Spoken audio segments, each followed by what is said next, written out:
Pessoal, já recebi o ok. Em 1 minuto vamos começar.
Bom, pessoal, estamos começando aqui o nosso workshop. É um workshop da Eneva, comercializadora, com o Lampus PUC-Rio, que é o laboratório aqui que eu lidero dentro da PUC-Rio.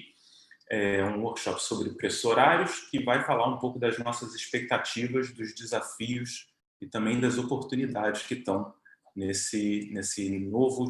nessa nova maneira com que a gente vai mostrar os preços daqui para frente, né? Em 2021, esses preços horários vão entrar e a gente vai mudar nosso sistema de preço para um sistema mais granular horário. Bom, isso vai criar uma série de desafios, uma série de oportunidades e para os quais eu trago aqui uma série de convidados, tá, bastante importantes nas suas áreas, que são o Carlos Rato, que é o CEO da BBCE, Balcão Brasileiro de Comercialização de Energia, o Fábio Zenaro, diretor de produtos Balcão, de commodities e novos negócios da B3, o Alexandre Lopes, vice-presidente de energia na Abracel, o Felipe Soares, diretor técnico da Abrace, e a Camila Schott, gerente-geral de comercialização da Eneva. Tá? E eu te convido, Camila, para você fazer a abertura aqui do nosso workshop.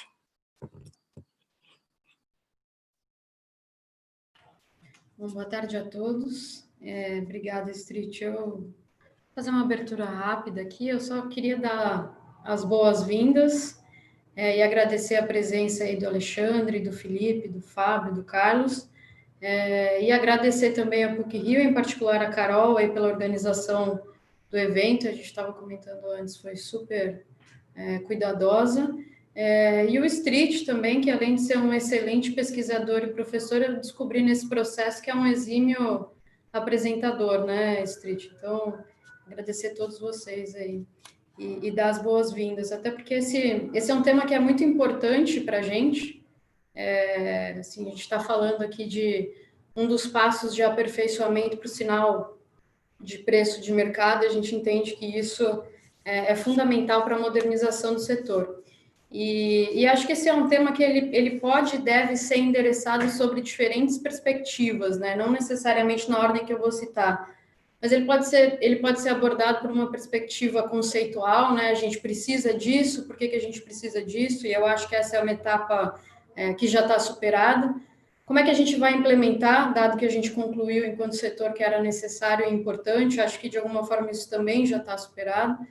Quais são os ajustes necessários, uma vez que a gente estabeleceu como é que isso vai ser implementado? Eu acho que isso está em andamento, a gente tem uma série de discussões aí com o regulador, com o ANS, com o CCE, até a chegada, né, do preço horário efetivamente lá em janeiro de 2021. E aí vem as duas últimas que eu acho que são as mais interessantes para essa discussão de hoje, que é que a gente está particularmente interessado aqui, né? Como é que esse modelo vai afetar, né, o nosso modelo de negócios, como é que isso afeta os nossos negócios? Eu acho que isso é uma avaliação também em andamento por cada agente do setor, e talvez mais importante, né? Como é que eu me adapto, eu transformo o meu negócio para capturar o valor dessa mudança? Né? O que vai surgir de novos produtos, quais são as novas demandas, e como é que a gente que está aqui ofertando soluções e produtos no mercado pode se posicionar para isso. Então, essa é a provocação que eu deixo para a gente, para essa conversa de hoje, né? Como é que a gente destrava valor nisso, né? Assim, vamos, assim, independente de todos os aperfeiçoamentos que a gente vem discutindo, vamos supor que 1º de janeiro de 2021 está tudo certo, beleza, o que a gente precisa, o que tem de demanda e o que tem de produto novo aí no mercado para a gente explorar. Maravilha, muito obrigado, Camila. A gente tem uma oportunidade fantástica, certamente a gente vai conseguir tirar isso de letra a despeito de uma sensação anterior, mais antiga, de que essa coisa iria, de alguma maneira, criar caos, né? Eu acho que, na verdade, ela aproxima muito a gente de uma realidade, e essa aproximação ela é muito importante por vários motivos que a gente vai discutir aqui. Eu queria convidar e compartilhar a tela aqui agora, a Luísa Ribeiro, tá? Enquanto você está compartilhando, Luísa, seja bem-vinda. E antes de tudo, eu não fiz esse agradecimento, eu queria agradecer a todos vocês, tá, que estão aqui disponíveis para esse workshop. Muito obrigado pela presença de vocês, tá? A Luísa é nossa aluna de mestrado aqui do programa de pós-graduação da PUC-Rio e tem feito um trabalho incrível dentro desse projeto que a gente tem feito com a Eneva. É um projeto que basicamente calcula a curva forward, faz previsão e tal. E, para quem não sabe, a curva forward ela está aqui nesse gráfico da esquerda. Aqui. E, basicamente, o que é a curva forward? Ela está dizendo para você, né, qual é o preço que um contrato, por exemplo, M+1, mês que vem, daqui a 2 meses, M+2, M+3, assim por diante, tem os trimestrais, que são essa barra. Você consegue ver as barrinhas do M+1. Bota aí, Luísa, por favor. Passa o mouse em cima da M+, isso. Aí lá na esquerda agora, lá na primeira, isso, esse aí é o contrato, é o preço fixo que você está vendo dele. Depois você tem embaixo o trimestral, que é essa barra mais longa. E aí você tem o daqui a 2 meses. E depois o 3 meses, e assim por diante. E essa linha azul que passa aí no meio seriam os contratos forwards elementares, diários, que poderiam ser as pecinhas do Lego que montam esses contratos. Tá?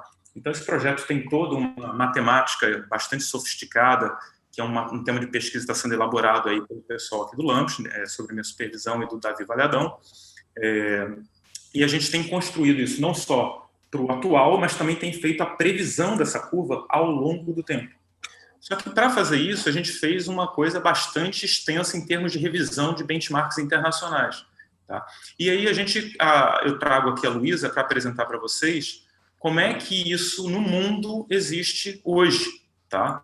Ou seja, como é que o mundo faz a parte de contabilização e operação, não só para cálculo do preço do PLD, como também e como é que ficam as estruturas de comercialização nesses diversos países. Então, Luísa, mostra para a gente um pouquinho do que você fez aí nesse projeto.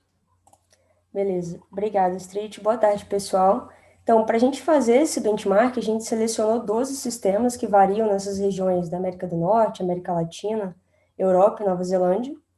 E aí a gente fez uma primeira comparação em relação às características físicas. Então, a gente olhou capacidade instalada, linha de transmissão e a matriz energética.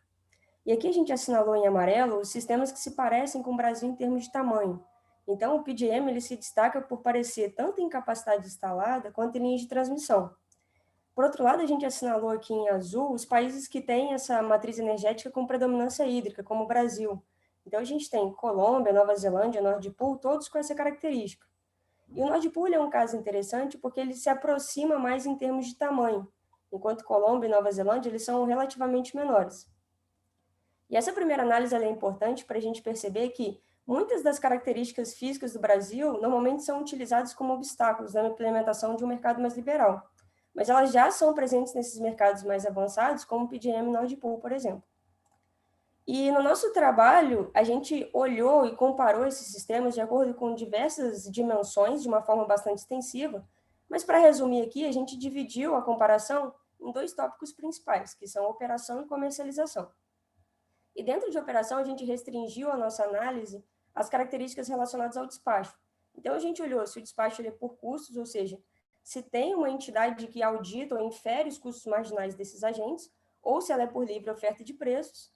E dentro desse ambiente de custos auditados, necessariamente o planejamento do recurso ele ocorre através de um pool.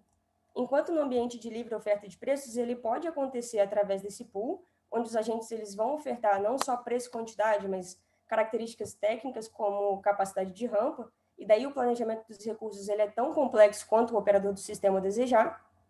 Ou pode ser um ambiente mais bilateral, onde os agentes eles têm a liberdade de negociar entre si, podendo passar por uma exchange, que vai fazer esse papel apenas de matching entre oferta e demanda. E aqui, esses contratos físicos, eles eventualmente são reportados para o operador do sistema, que, por sua vez, vai ter essa característica mais residual. E mesmo nesse ambiente de pool, ele pode variar de acordo com o seu nível de centralização, permitindo, por exemplo, os contratos físicos no despacho ou não. Então, a gente vai ver no gráfico a seguir as diferentes categorizações de centralização desse pool. Então, nesse primeiro eixo do gráfico, que a gente chamou de liberalismo, a gente organizou aquelas características de despacho de acordo com o grau de intervenção do operador do sistema. Então, a gente tem os pools por custos auditados, ou os tight pools, tem a presença aqui do Brasil e do Chile. A gente tem um ambiente híbrido, onde eles permitem a oferta de preços, mas limitam em torno dos custos auditados, que é o caso do México. E, por fim, a gente tem um ambiente de livre oferta de preços, em que a gente dividiu em dois grupos principais, que são os gross pools, que não permitem os contratos físicos no despacho, onde tem Ontário, Nova Zelândia e Colômbia, e a gente tem o papel do operador mais residual. A gente tem o CAIS e o PJM operando com os net pools, permitindo os contratos físicos no pool, e a gente tem os europeus funcionando naquele ambiente mais bilateral, coexistindo com as exchanges. Por outro lado, nesse eixo vertical, a gente olhou o mecanismo de revelação dos preços. Então, a gente olha se a frequência é semanal, horário menor que horário, e a ordem de revelação, se ela ocorre antes da entrega de energia, ou ex ante, ou depois da entrega de energia. E aqui a gente adiciona uma terceira camada, que é o antes da entrega, mas muito próximo, que é esse 10 minutos antes. E aqui a gente pode perceber que o realismo do sinal de preço ele avança nessa diagonal. Porque quanto mais frequente for o preço, mais próximo da entrega da energia, mais ele vai se aproximar da realidade operativa e, portanto, mais ele vai refletir esse realismo. Por outro lado, a gente atrela o realismo de preço a um liberalismo de mercado, porque à medida que você descentraliza as decisões e outorga a responsabilidade ao agente, você dá os incentivos corretos para que eles manifestem os seus custos de oportunidade da melhor forma possível, e isso vai refletir num grau de realismo de preço maior. Então, a gente sabe que quanto maior o realismo de preço, mais ele vai trazer novas oportunidades para o setor que vão estar alinhadas com a resolução dos problemas reais do sistema, ao passo que ele também traz uma demanda por novos produtos e novos ambientes de comercialização. Então, nesse sentido de realismo, segundo os critérios que a gente apresentou, a gente vê aqui os países americanos e os europeus se destacando com esse realismo de preço maior, e o Brasil, nesse extremo oposto, operando com um pool por custos auditados, com preço semanal com uma semana de antecedência. Então, ele tem esse realismo menor. Mas a gente está dando passos no sentido correto, a gente já tem essa mudança prevista para janeiro de 2021 para operar com preço horário, e a gente já discute com bastante frequência no setor a mudança por oferta de preços. Então, apesar de não ser uma mudança por curto prazo, ela já é uma vontade manifestada. Então, apesar de parecer que a gente se aproxima bastante desses mercados mais liberais, a gente hoje está discutindo mudar para um preço de um dia antes e continuar a nossa comercialização no ambiente de longo prazo. Enquanto todos esses outros mercados mais liberais, eles têm uma gama de outros ambientes de comercialização. Por exemplo, a partir da entrega de energia, a gente tem o mercado de tempo real, que é o mercado que realmente vai estar colado na operação, trazendo esse realismo de preço, e os outros ambientes de curto prazo, eles permitem, através da arbitragem entre esses mercados mais da operação, trazer esse sinal de realismo de preço para os ambientes de comercialização. E como esses preços do curto prazo são os preços que vão lastrear os contratos de longo prazo, que em geral é o ambiente que tem maior volume de negociação, eu consigo levar esses sinais mais realistas para esse ambiente. Então, olhando para esse ambiente de comercialização, a gente comparou agora os sistemas em relação à presença das bolsas de energia, então se elas têm contraparte central ou não, ou se funcionam apenas com balcões organizados, ou é puramente bilateral. E aqui a presença da contraparte ela é muito importante, porque ela traz uma liquidez maior de mercado, porque o agente ele vai passar a negociar diretamente com a bolsa, e os termos do contrato eles vão ser garantidos, independente se a contraparte cumpre ou não. Então, isso traz uma confiabilidade e uma liquidez muito maior. E a gente também olha os produtos que são negociados nesses ambientes organizados. Então, se ele é do tipo físico ou financeiro, e o financeiro ele tem um papel muito importante, porque ele atrai novos players que não necessariamente são do setor de energia, e mesmo entre os players que são do setor, agora eles têm a oportunidade de negociar apenas para fim de hedge ou de especulação, sem ter uma entrega física associada. E dentre os produtos negociados, os forwards, os futuros, eles têm um papel muito importante e essencial para dar a visibilidade da curva forward. E a partir dela, a gente pode criar outros derivativos com esse preço como referência, por exemplo, como opções, spreads e swaps. Então, a quantidade de produtos oferecidos nessas plataformas também é um indicativo de liquidez. Então, organizando essas características em um gráfico, a gente colocou esse primeiro eixo em relação à presença das bolsas de energia. Então, a gente tem Chile e México operando mais OTC, ou bilateral, o Brasil com os balcões, sem contraparte central, e todos os outros sistemas operando com pelo menos uma bolsa com contraparte central e oferecendo pelo menos os produtos financeiros. E essa é a relação que a gente tinha levantado que tem com a operação. Então, quanto mais realista for o preço desses mercados, mais ele tem a necessidade desses ambientes mais maduros, mais líquidos. Então, é por isso a presença desses mercados aqui, porque justamente eles tinham esse preço mais realista. E o Brasil, nesse gráfico, apesar dele não estar tão outlier, ele ainda está um pouco distante desses mercados mais liberais. Hoje a gente tem os balcões sem contraparte central.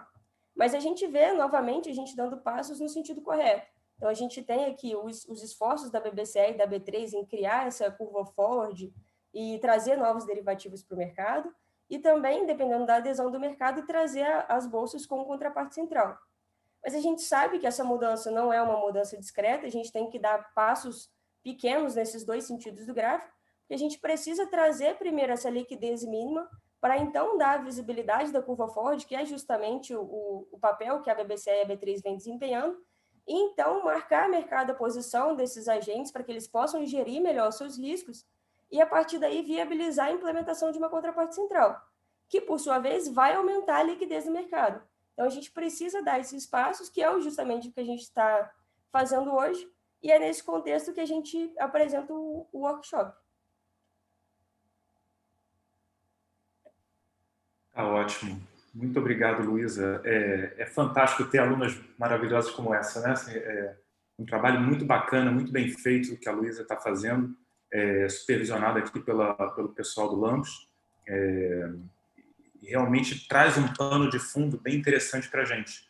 Tá? Esse pano de fundo mostra para a gente que a gente não está inventando a roda, tá? A gente não está indo para Marte, a gente está indo para um lugar muito conhecido já no mundo, cujos problemas já foram mapeados, que existe toda uma história, né, um legado, e acho que a Luísa conseguiu trazer bem esse pano de fundo para a gente. Tá? Muito obrigado, Luísa. Obrigada.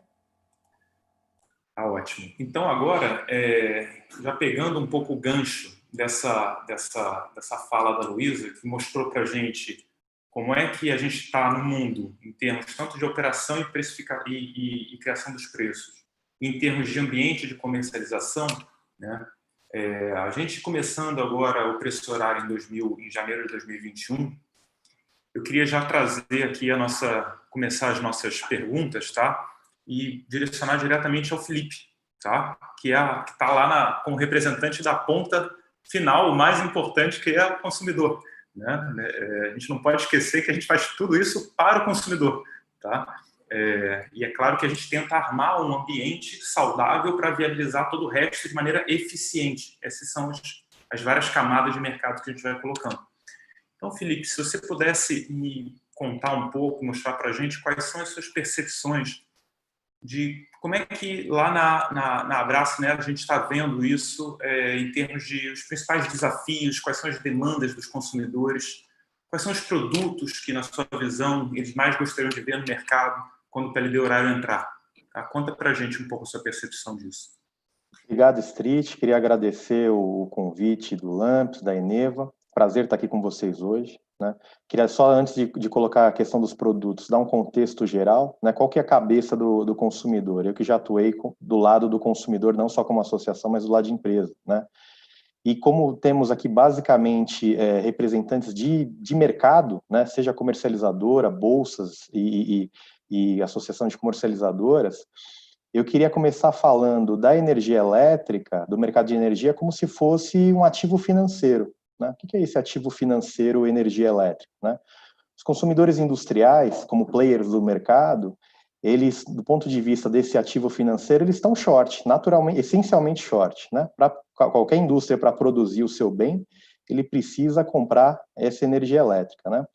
E a energia representada, vou dar uma proxy aqui usando o PLD Sudeste, ele tem uma volatilidade, assim, muito elevada, né? Se a gente comparar a volatilidade do PLD Sudeste com outras commodities, que podem ser, às vezes, até o output do consumidor industrial ou até mesmo outros insumos, a gente está falando assim que, se a gente comparar a volatilidade do PLD Sudeste com a volatilidade do minério de ferro negociado no spot da China, a gente está falando de 5 vezes maior. A volatilidade do PLD Sudeste é 5 vezes maior do que o minério de ferro. Se a gente comparar com o petróleo Brent, obviamente em Londres, né, sem trazer a conversão para real, a gente está falando de 6 vezes maior. Se a gente comparar com o câmbio, dólar real, a gente está falando de 14 vezes maior.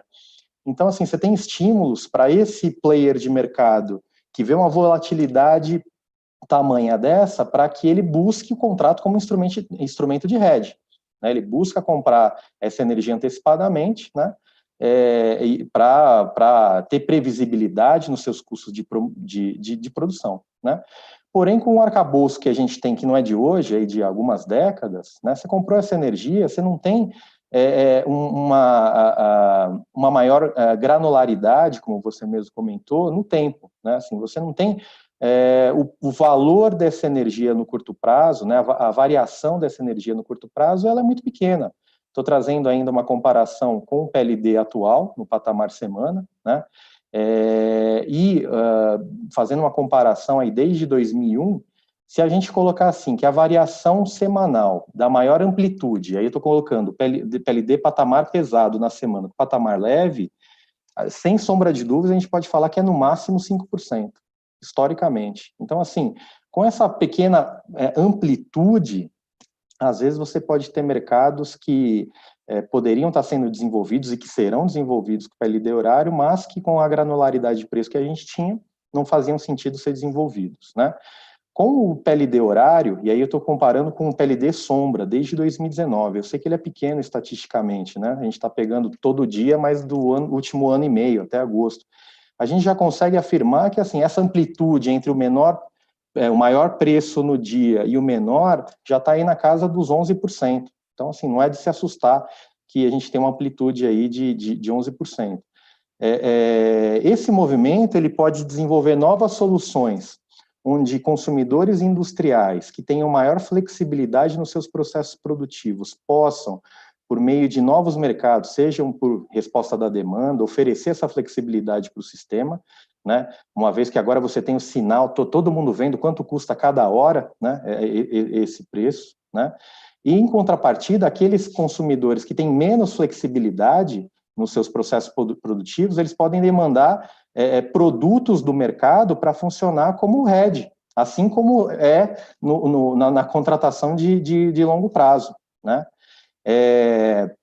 Essas possibilidades podem fazer com que a tão sonhada sinergia entre fontes, a transição energética com fontes renováveis, ela aconteça sem o processo centralizado por meio de leilões do governo falando agora é a vez da eólica, agora é a vez da solar, mas com que o mercado possa, por exemplo, buscar fontes renováveis que tenham características, que tenham sinergia com esse PLD horário. Vou dar um exemplo aqui, enfim, sem estudar muito a fundo, mas assim, eu como um gestor de uma comercializadora de energia, posso buscar a contratação de fonte solar que gera hoje energia num período de maior solicitação do sistema, para poder oferecer na ponta final para o meu consumidor industrial um produto de longo prazo e que casa com a curva exata de consumo dele. Então, assim, às vezes esse hedge, né, que pode custar algum dinheiro de modulação e que tinha pouco valor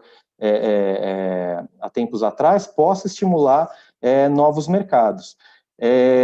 Um outro ponto que eu gostaria de destacar, e a gente pode falar um pouco mais na frente, é uma preocupação com o despacho real do sistema. A gente nota iniciativas aí no CEPAMP, no âmbito da CCE e tudo mais, que, além do PLD horário, você tem uma preocupação de trazer o despacho termoelétrico que é necessário via preço e não por encargo, né? Isso a gente nota também, por um exemplo que eu dou também com o PLD Sombra, o exemplo de novembro de 2019, né? Período difícil para o sistema, que é a final do período seco, né? E você teve um PLD horário, e que em média foi mais de R$100 maior do que o PLD patamarizado. Isso mostra que você está trazendo essa maior transparência de preço, que a Luísa comentou como é que é importante nesses mercados futuros que a gente almeja um dia chegar nesses modelos mais desenvolvidos, né? Esse modelo de você trazer o realismo do despacho para o preço é muito benéfico para o mercado, porque ele reduz o peso morto. O peso morto da microeconomia que é igual ao imposto, né? O encargo ele é igual ao imposto. A diferença é que o imposto vai para o governo e o encargo, geralmente, de operação do sistema, ele vai geralmente para o oligopólio formado por geradores termoelétricos que podem ofertar aquele produto, né? Então, assim, você reduzindo o peso morto, você vai ter mais renda para circular entre os mercados, né? Circular nesses novos mercados que podem ser desenvolvidos, né? Trazendo até maior competitividade para esses consumidores. Mas era isso, Street, com isso eu concluo minha fala e devolvo a palavra para você. Tá ótimo, Felipe. Fantástico ouvir uma visão tão acurada representando aí os consumidores do que a gente vai conseguir fazer no futuro. Realmente é uma possibilidade incrível que a gente tem. E essa aproximação que você mencionou, gostaria apenas de fazer um comentário aqui. Essa aproximação é muito importante porque o custo da operação ele vai ser pago de qualquer jeito, não adianta. Tá? Então, o real time, o tempo real, é a única coisa que é de verdade. As outras camadas que a gente vai colocando em cima são camadas que tentam, de alguma maneira, proteger, mas observando e tentando convergir para lá. Se isso começa a desgarrar, de alguma maneira, do real time, do custo real, você está criando camadas que geram custos extras. Tá? E por isso que o day ahead, por isso que os mercados... Por isso que essa parte da não arbitragem, né, de você tentar acertar com os produtos e ter uma contabilização eficiente, é crucial para que a gente tenha os produtos de hedge, os produtos trabalhando a serviço da operação e de trazer um custo mais benéfico, né? E como segundo ponto, é muito interessante ver que, uma vez que você faz esse link, tudo funciona melhor, porque você atrai mais investimento e tudo mais, né? E aí, nesse sentido, eu queria agora passar a bola direto, né? Já matei no peito e vou passar agora para o pessoal da comercialização, porque o que a gente está falando agora, você mencionou de novos produtos, né, da possibilidade de maior participação dos consumidores e tudo mais, e eu queria chamar o Alexandre Lopes aqui para dizer um pouco para a gente como é que ele está vendo isso lá da comercialização. Tá? Como é que as comercializadoras elas podem ajudar os consumidores, tá, a participarem do mercado de uma forma mais eficiente, de forma a conseguir, inclusive, extrair os benefícios e oportunidades disso, tá? Porque não é o business do consumidor atuar no mercado de energia como um trader, né? Mas é o papel da comercializadora fazer florescer todas essas oportunidades como um menu, né, de possibilidades para ele, e dependendo do perfil de aversão a risco, de quanto ele quer entrar nesse setor ou não, ele vai ajudar mais ou menos, né? A vida do consumidor não precisa mudar muito, né? Se ela contrata uma comercializadora, ela toma conta disso e faz o trabalho de casa dele, que é no negócio dele. Então, Alexandre, como é que você está vendo as comercializadoras ajudando os consumidores no mercado a partir de 2021?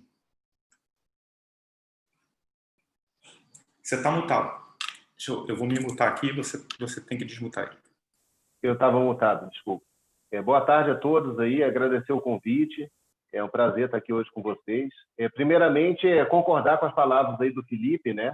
Acho que o comercializador e o consumidor livre, eles têm que estar sempre alinhados aí quando eles não estão, tem alguma coisa errada, porque o interesse é comum no desenvolvimento do mercado e no dinamismo do setor, né? E na eficiência do setor, né? Para reduzir o custo lá na conta para o consumidor.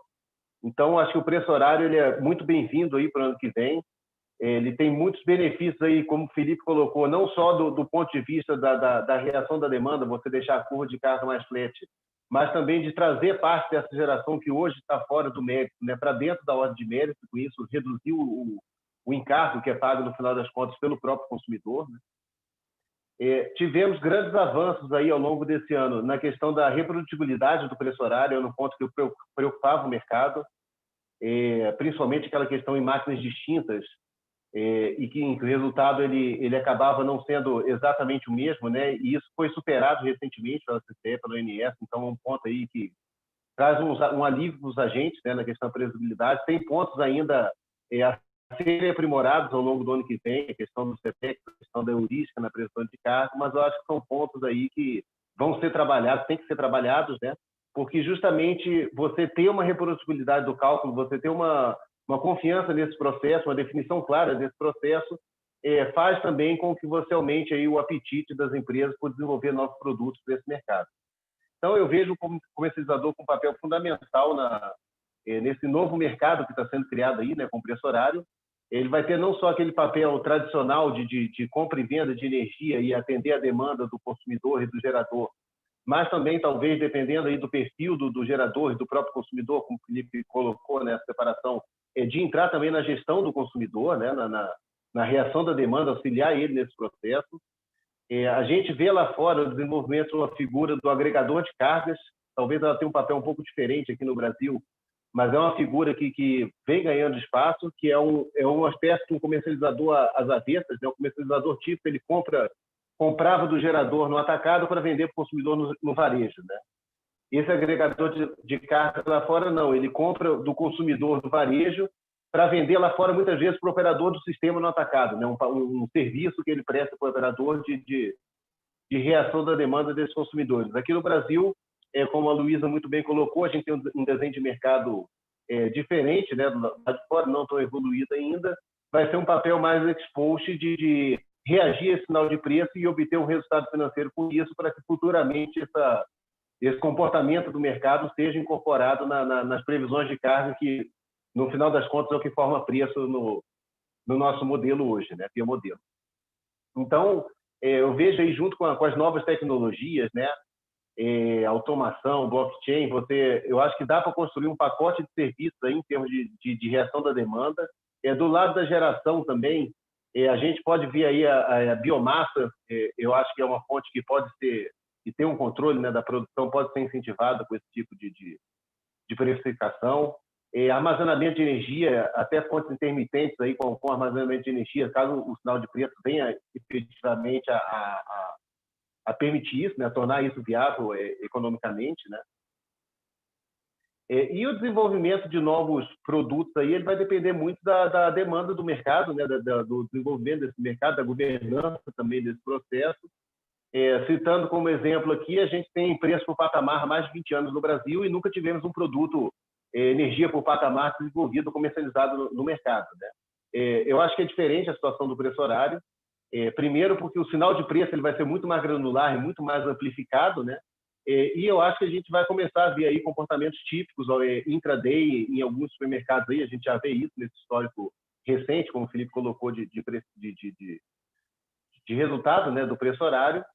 Mas eu vejo o desenvolvimento de produtos aí sim para atender tanto o hedge do lado do consumidor, né, aquele que não consegue reagir da demanda, e que no fundo ele tem um consumo maior nos horários de preço mais caro, ele vai ter que fazer um hedge para esse consumo dele, e também para o lado do gerador, que muitas vezes não tem controle aí sobre a sua produção.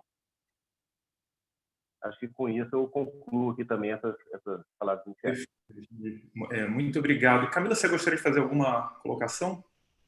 Acho que só um complemento aqui ao Alexandre. Como é que a gente está vendo esse processo na Enevacom, né? Você tem de um lado um gerador desenvolvendo um projeto que não é um comercializador e que não quer tomar risco e que, portanto, vai querer vender essa energia no mercado, sei lá, na curva de geração dele. Você tem do outro lado o consumidor, que o Felipe mencionou, e em particular, talvez, um consumidor que tenha menos flexibilidade para gerenciar a sua demanda, e, portanto, tem um espaço entre esses dois agentes que que pode ser ocupado cada vez mais pelo comercializador, que é o agente que toma risco e que faz gestão. No fim das contas, a gente está falando aqui de produtos que vão ser baseados em percepção de risco e gestão de risco. E a gente acredita aqui que a gente vai ser tão mais eficaz quanto mais completo for o nosso portfólio de oferta para poder ofertar esses produtos com a flexibilidade que os consumidores precisam. Então, a gente está se enxergando nesse mercado como um player que vai balancear essas duas pontas, tomar esse risco, gerenciar esse risco e fazer isso. A gente acha que dá para fazer isso de uma forma eficiente e competitiva, quanto mais portfólio você tiver. Então, uma solar, uma eólica, uma térmica, ainda que você emule isso dentro de casa, ainda que você não tenha isso, a gente entende que pode trazer competitividade para o mercado dessa forma. Perfeito, Camila. Essa sua visão ela é muito alinhada com um trabalho que uma vez eu fiz, a gente publicou numa revista dessas top internacional, com um aluno de doutorado, até o Luiz Barroso participou desse trabalho, que é um grande amigo meu que está aqui, certamente está nos assistindo, dou um oi para você, vou mencionar o nosso trabalho. A gente fez um trabalho muito na linha do que você está mencionando agora, que foi um pool de energia renovável, né? Então, se você tinha uma eólica que tinha algum perfil sazonal que não era bom para ser negociado o tempo inteiro no contrato flat, você tinha uma PCH que complementava ela, você colocava isso num baldão, fazia um liquidificador da geração delas e vendia um contrato flat com menos risco, né? E isso agora vai ficar ainda mais interessante, porque antes a gente fazia isso assumindo que as fontes eram puramente aleatórias e intermitentes que você não controlava, mas agora, por exemplo, se você pensar no papel que uma PCH pode fazer, uma PCH com um reservatório que não é muito grande, mas tem uma capacidade de regularização aí, de um dia, tá? Você consegue adicionar uma camada de operação estratégica para a geração de produtos de rede, tá? Você já vai saber o PLD de amanhã e você vai conseguir controlar, porque ela não é despachada, né? Você vai conseguir arrumar isso e você consegue criar uma série de novos produtos, tá? Então você poderia ter o nosso MRE, não gosto nem de usar esse nome, porque senão me dá azar, mas uma espécie assim de MRE, né, assim, de mecanismo de pool, né, de renováveis, né, mas obviamente que liderado por comercializadoras. E aí esse para mim é o papel bonito da comercializadora. Esse para mim é o papel da inteligência, é o papel onde a gente deveria estar de fato transmitindo aí não só para as pessoas que veem o mercado de longe, como consumidores que não estão muito dentro do business de energia ali, né? Mas até para aqueles que vão mais para dentro do business de energia, as comercializadoras podem realmente exercer um papel muito interessante, tá? E para o lado da geração, óbvio, né?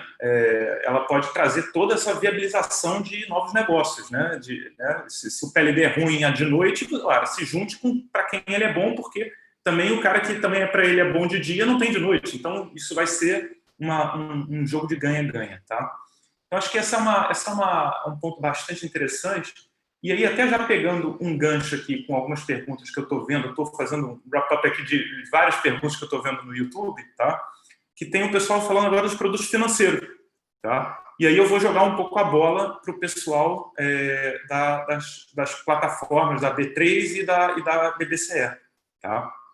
E eu queria ver aqui com vocês um pouquinho como é que vocês enxergam aí.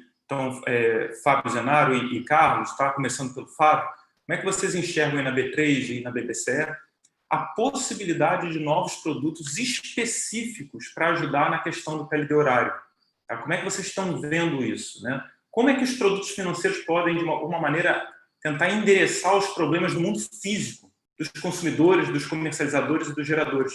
E por que eu estou fazendo essa colocação? Porque eu estou vendo muitas perguntas falando mas os mecanismos financeiros, os contratos financeiros, vai ter a entrega de energia de fato lá? Como é que a gente vai garantir que isso vai acontecer? Então, eu queria que vocês desmistificassem um pouquinho e mostrassem como é que os produtos financeiros que estão sendo pensados agora na BBCE e na B3 podem ajudar o mundo físico dos contratos que são lá, de alguma maneira, são registrados na CCE e que tem uma entrega por trás lastreada em geração ou consumo, né? Fábio, você poderia falar um pouquinho para a gente? Claro que sim. Obrigado, Alexandre, pela pergunta. Também queria agradecer o convite, né? Agradecer em especial ao pessoal do Lamps, da Eneva, pelo convite. Também saudar aqui meus colegas aqui de debate, aqui, o Felipe, o Carlos e o Alexandre. Como é que a gente enxerga, né? Acho que até um dos motivos que a gente, da B3 se posicionar, né, como uma possível participante desse mercado, né?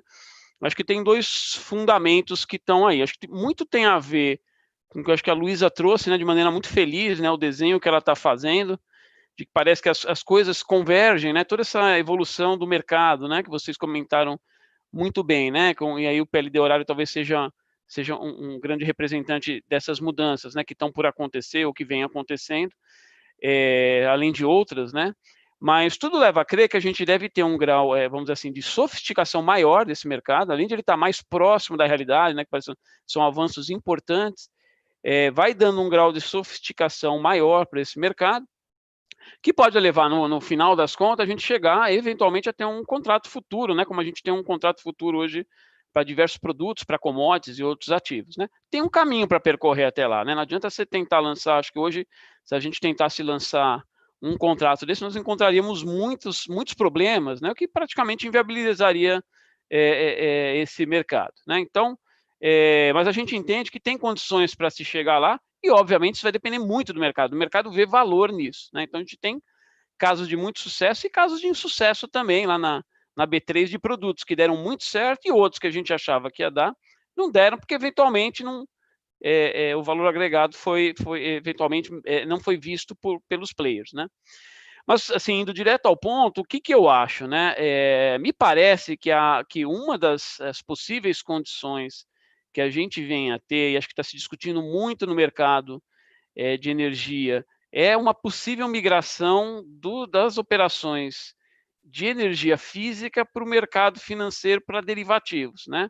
Acho que é um pouco que está aí por trás, todo mundo traz sempre isso, né? Que o giro é muito maior do que é muito grande, né? O giro de energia física é muito grande, então e isso dá um sinal de que parece que tem ali uma parte das operações, né?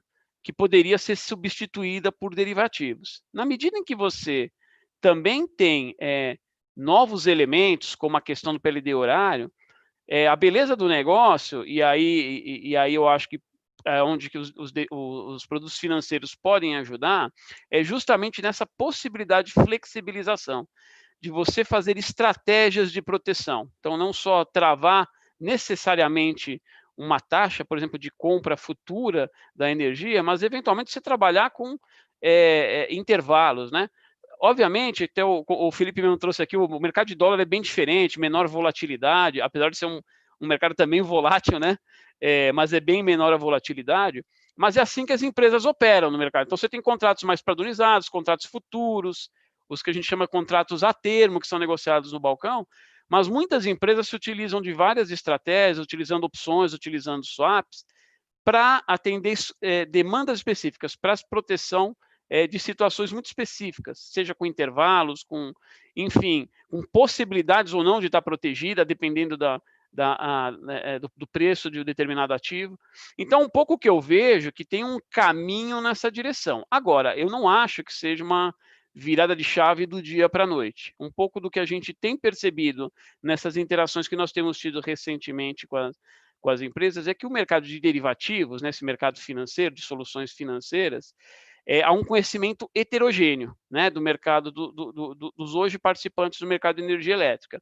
Então, tem toda uma questão primeiro, eu vou chamar educacional, né, que aí, na verdade, eu estou abarcando não a questão só de aprender, mas quais são os impactos, como é que é isso no meu balanço, juridicamente, qual a diferença entre eu fazer um contrato físico e um derivativo de energia, né?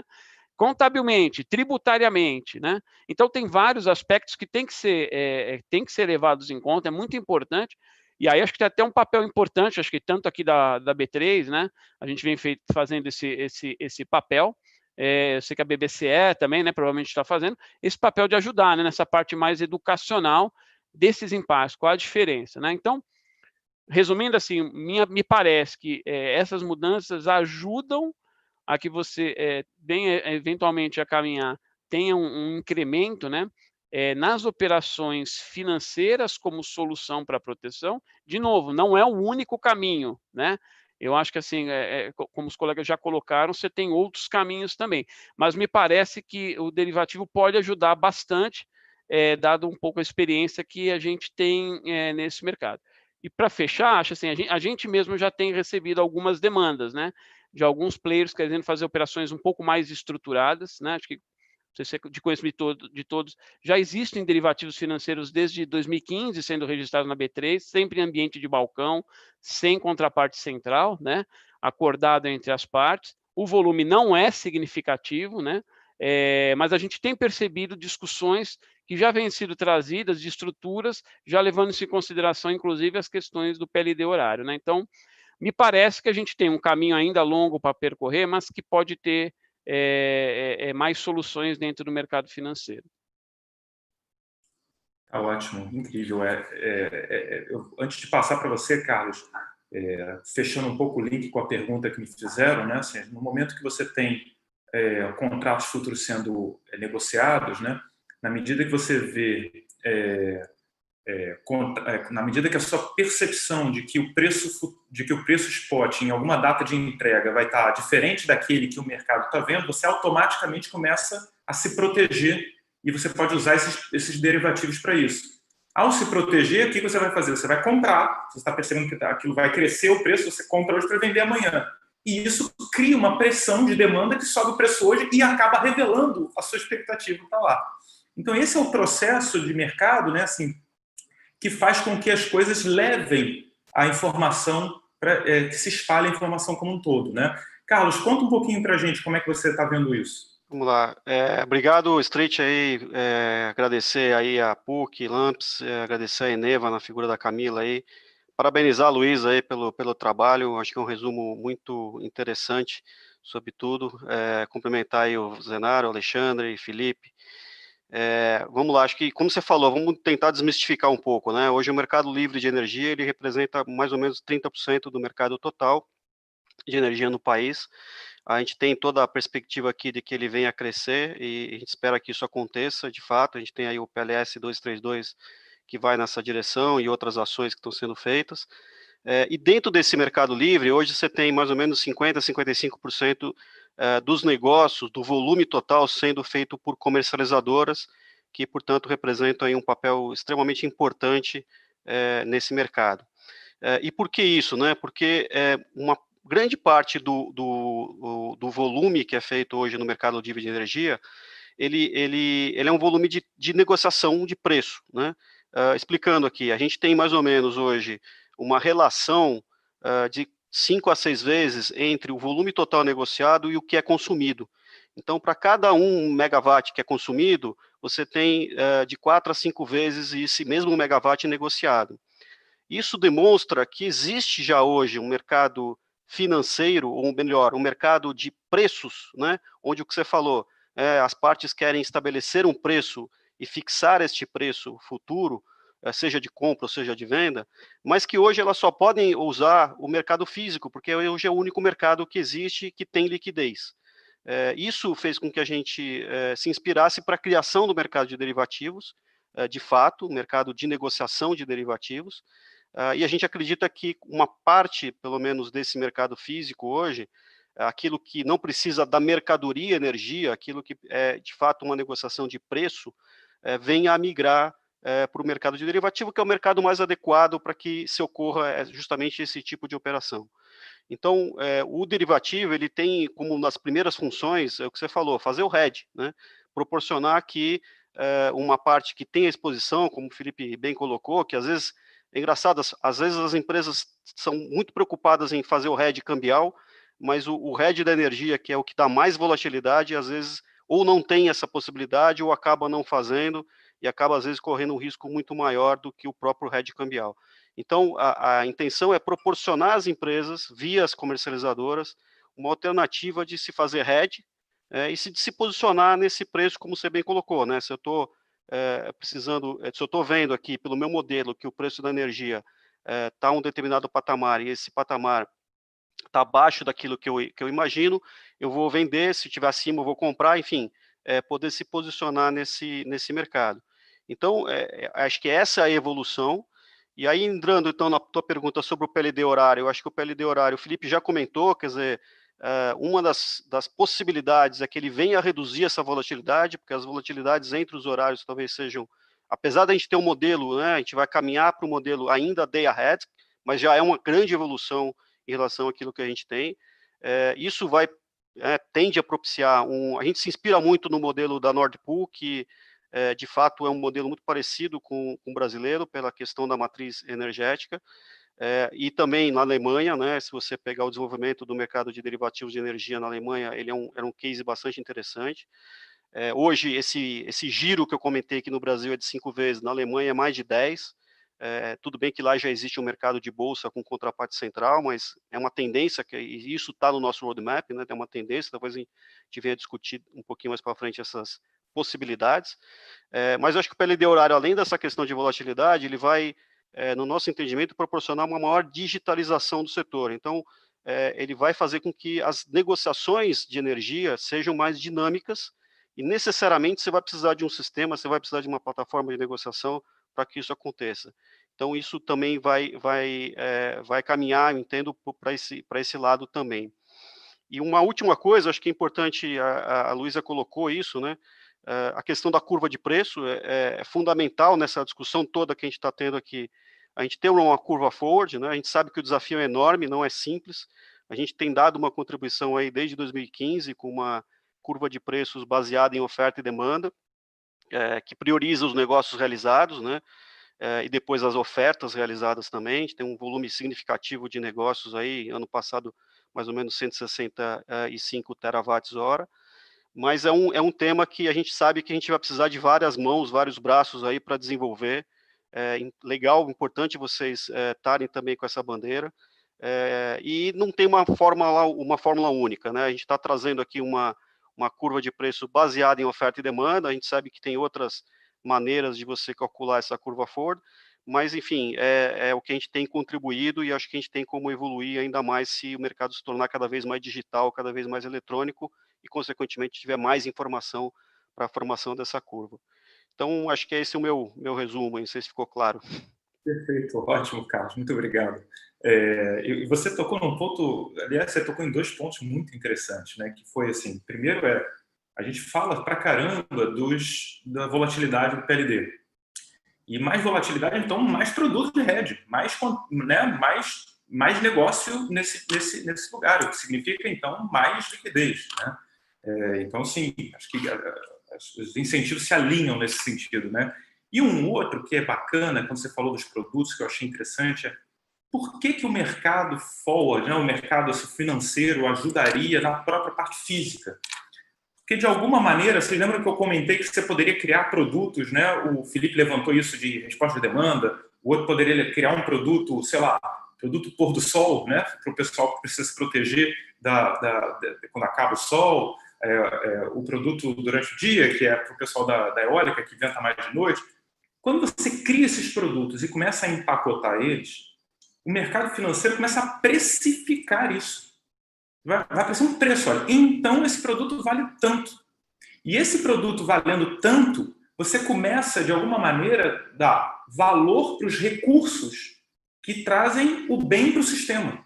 E esse é o link importante com o realismo de preço.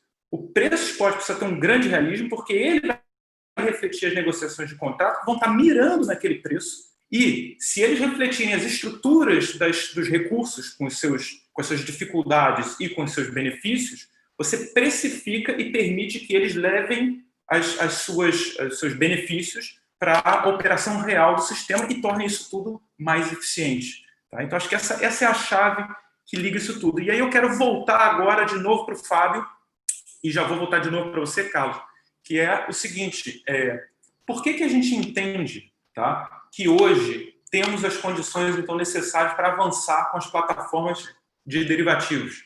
Tá? Qual é o papel, então, das instituições financeiras como comercializadoras nesse ambiente? Como é que vai ser? Por que antes isso tudo, né, você mostrou que não tinha tanta negociação e tal, o Carlos, na BBC, já mostrou que existe uma grande negociação hoje em dia no balcão dele, mas, ao mesmo tempo, isso vem crescendo.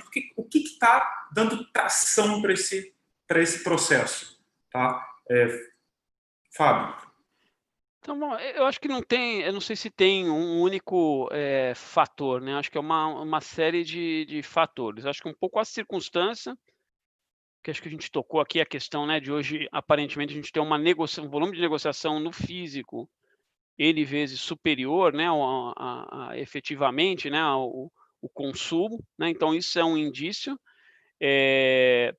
O que a gente vê também tem um pouco essa questão, acho que cultural, acho que um pouco de entender mais o uso de derivativos, e esse próprio caminho que está sendo traçado. Acho que talvez o PL, de novo, né, o PLD acho que é um dos elementos, né, que estão sendo, o PLD horário aí, um pouco dos elementos que podem ajudar nessa, vamos assim, dessa virada de chave, né. Eu acho assim, que tem vários desses elementos. Eu acho também outra coisa importante, são ferramentas de gestão de risco, acho que tem um desafio aí, um pouco até da nossa entrada na gestão de risco, né, ajudar isso. Foi um pouco a gente ter mapeado uma necessidade que o próprio parte do mercado pelo menos manifestou, né, então pode ser mais uma ferramenta, né, de tentar entender um pouco os riscos, né, principalmente risco de contraparte, etc. Óbvio, cada um tem o seu modelo, a gente respeita, etc. A gente sabe que tem alguns players que têm mostrado essa necessidade. Isso traz como consequência, então, a gente poder, lá na frente também, ter uma curva de preço. Acho que esse ponto, acho que vários tocaram aqui, né? Eu acho que esse ponto é fundamental, né? Acho que tem vários esforços, e isso, de fato, é fundamental para que a gente tenha uma evolução maior do mercado, para eventualmente chegar lá na frente, né? E ter uma... eventualmente produtos mais sofisticados, produtos mais padronizados, produtos de bolsa, né? E a gente vê também um pouco, acho que você comentou aí um pouquinho das instituições financeiras, a gente vê também um movimento maior das instituições financeiras, né? Criando mesas de energia, enfim, acho que um pouco no sentido de querer atender os seus clientes, né? E participar também desse mercado. Eles podem trazer um pouco da experiência de outros mercados também em soluções mais específicas, nada que as comercializadoras também não possam fazer, mas a tendência que nos parece que aqui a gente tem uma série de condições de mercado, de ferramentas de gestão de risco, enfim, de conhecimento educacionais que podem fazer com que a gente caminhe para esse lado. Acho que o mercado, de uma certa maneira, já vinha manifestando isso, acho que teve um esboço, como eu falei, a gente lá desde 2015 teve sinais de algumas empresas já vêm num benefício nessa migração para o derivativo. O fato é que também não adianta, se você não tiver uma liquidez, se não tiver contrapartes dispostas aí para esse mercado, você não consegue também avançar sozinho. Então, me parece que é uma confluência de todos esses fatores, sejam educacionais, seja a evolução do próprio mercado, enfim, acho que tudo isso ajuda o que a gente tem um caminho a ser trilhado, né? De novo, acho que isso aí não acontece do dia para a noite, tem todo esse desafio para as empresas de entenderem um pouco qual é o efeito de você ter derivativos no seu balanço, além da questão das operações físicas, né? Mas eu acho que esse é um processo que pode ser superado, e a gente está vendo o movimento das empresas nesse sentido também. Tá ótimo. Obrigado, tá, Fábio. Carlos, você tem percebido um aumento? Como é que está das negociações? Como é que está isso na BBCE? Só pegar um gancho até no que você falou, assim, eu acho que a ponte para o mundo real, né, é também na questão da viabilização de projetos. Então, muitas vezes você precisa, para ter um projeto, e é um projeto de longo prazo, ter uma certa previsibilidade de preço, né? Isso vai influenciar diretamente na tua análise de projetos, e projetos como esse não são baratos, digamos assim. Então, realmente, a contribuição de uma curva de preço, de uma maior visibilidade de preço pode ajudar nisso. O segundo ponto, assim, o Felipe já falou um pouco da questão da volatilidade, então eu acho que isso de fato um pouco o empecilho para o crescimento maior, mas não é necessariamente algo que vai impedir o crescimento desse mercado. Eu acho que isso vai ser equacionado ao longo do tempo. Mas eu acho que é importante, porque hoje o mercado já opera uma espécie de derivativo, né?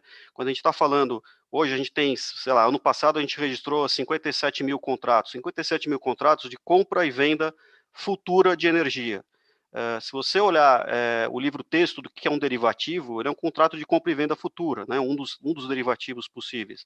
A diferença é que o mercado, todas essas compras e vendas, elas significaram de alguma forma uma entrega física. Entrega entre aspas, porque a gente sabe que no caso de energia é mais um registro do que, de fato, uma entrega, porque já foi consumida aquela energia. Mas, de fato, o mercado já opera com essa visão de longo prazo, com a possibilidade de compra e venda futura de uma mercadoria. O que a gente está trazendo é que essa liquidação não vai precisar mais ser física, né? Essa liquidação ela vai poder ser financeira, com base hoje no PLD, amanhã pode ser que a gente tenha uma outra referência, se tivermos aí uma curva de preço ainda mais representativa, essa curva de preço da própria BBCE pode ser a referência para isso, mas essa é o tipo de operação que vai ser, que começará a ser mais negociado. Isso não impede da gente depois também ter registro de outros tipos de derivativos, mas obviamente que a gente quer ganhar liquidez com aquilo que é mais padronizado, para depois a gente ter a discussão de a possibilidade de ter até outros tipos de derivativos, até mesmo em tela, né, como existe lá fora. Então, eu acho que não é uma mudança, né? A gente pensa assim, o mercado vai operar derivativos. Não, o mercado já, de alguma forma, já tem esse conhecimento. Acho que sim, tem que ter um lado educacional forte, a gente tem investido nisso, até junto com a Bracel, aí, de realmente educar o mercado para que entenda o que é uma operação de derivativo, o seu funcionamento, a sua regulação, mas, de novo, não é algo totalmente estranho ao mercado. O mercado já, de fato, já opera hoje, mas hoje ele tem que fazer o registro no final da história. Acho que tem inúmeras vantagens aqui do uso de derivativo quando você está negociando com o objetivo de fixar preço, né, e não com o objetivo de entrega física. Então, acho que o derivativo eu acredito muito, a gente acredita muito que a adoção vai ser muito rápida, mas, obviamente, tem que ser muito bem embasada e suportada por essas questões educacionais.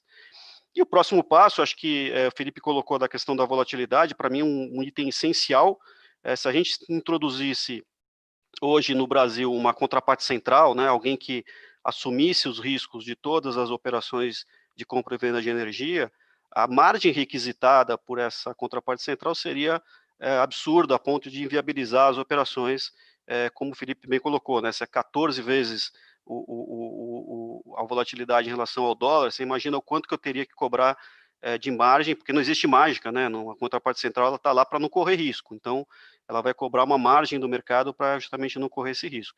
Então, acho que a questão da volatilidade é crucial para que a gente atinja um nível onde a gente consiga ter uma contraparte central. E outra coisa que eu acho que é essencial, que vem junto, que é a liquidez.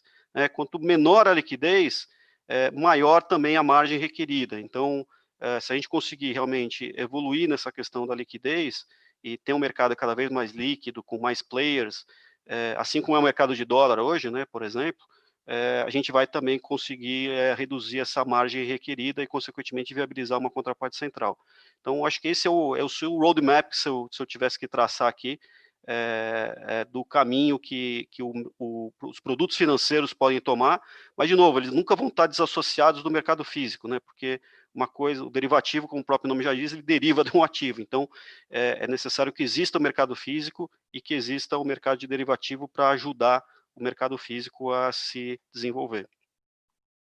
Perfeito. Você levantou esse ponto da curva forward, da importância dela. Algumas perguntas estão chegando aqui para mim. E é bem interessante a gente pensar assim, por que a curva forward é tão importante? Por que é importante a gente ter um preço de referência, né? Porque isso, de alguma maneira, é o que vai permitir a gente fazer uma marcação ao mercado bem transparente, né? E o que é marcar mercado? É você conseguir olhar o portfólio de um determinado agente e ver o valor dele, ver quanto é que ele está perdendo de valor ou ganhando de valor. E com isso você consegue fazer de maneira bem transparente. Isso acontece no mercado financeiro, isso acontece no mercado de dólares, futuros, tudo que existe hoje em dia. Tá? E você faz a chamada de margem. O que é a chamada de margem? Se tem um contrato que tem 100, está subindo para 110, essa diferença aqui, se você deixar que essa diferença seja no mês, ela vai para 150, 180, até 200. Então é uma diferença muito grande. Você só vê quando você já não consegue mais cobrir. Se você faz isso diariamente, e aí a importância da granularidade, você vai vendo esse preço crescendo, você vai vendo o cara perdendo valor na posição dele, e você consegue medir o risco.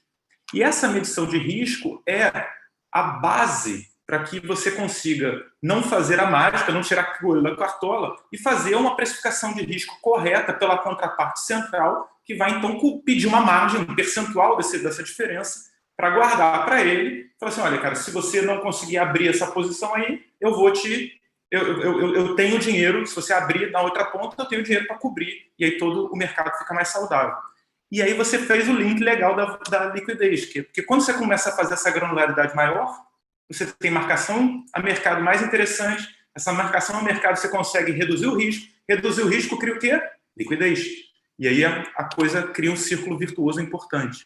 Se eu não tiver liquidez, né, eu demoro um tempo maior. Se eu tiver que zerar se eu for uma contraparte central e tiver que zerar uma posição de alguém por fato do cara não me apresentar a margem, se eu não tiver liquidez, eu demoro um tempo maior para fazer essa zeragem, o que pode fazer com que o risco seja maior ainda. Então, é o chamado holding period, né? Quer dizer, quanto tempo que eu demoro para uma posição ser zerada. Isso entra na conta da margem e por isso que a gente tem que diminuir a volatilidade e aumentar a liquidez. Maravilha. E isso é a chave, que é o passo que a gente está dando agora, né? Que é aumentar a granularidade, e essa contabilidade, então, pode ser feita de maneira mais curtinha, né? E de alguma maneira, como a volatilidade entre uma hora e outra, ela tende a ser menor do que num espaço muito maior de tempo, que se acumula, então a gente consegue ter enfim, controles de risco mais elaborados. E aí até me chamou a atenção de uma live que você participou, eu estava assistindo outro dia, falando de como é que as bolsas fazem essa gestão de risco, né? Que é até interessante, você pode, de alguma maneira, até criar mecanismos de hedge, né? Eu não sei, aí já entra num ponto jurídico que eu não sei, né? Que você poderia, de alguma maneira, ter um mecanismo conjunto com a CCE de risco? Essa é uma pergunta que eu mesmo me pergunto, né? Isso poderia, de alguma maneira, lá pelos entrelinhas, ser dividido o risco ou não? Como é que funciona isso? Eu acho que, assim, vamos lá, quando a gente está falando de mercado de energia, a gente tem o papel da BBCE e o papel da CCE. Então, cada um tem, obviamente, o seu papel. A CCE é a reguladora do mercado físico, né? Então, ela tem o seu papel. É óbvio, quando a gente está olhando sobre um aspecto de risco sistêmico, obviamente que o papel do comercializador, ele tanto faz, se ele está operando no físico ou no derivativo. Então, eu acho que a gente vai olhar para o papel dele enquanto operar no derivativo, e a CCE está olhando para o papel dele enquanto ele operar no físico. É óbvio que essas coisas podem se contaminar ou podem até se ajudar, né? Você pode, às vezes, estar posicionado no físico e estar comprado no físico e vendido no derivativo, né? Então, o teu risco, a tua exposição ao ativo, ela é zerada.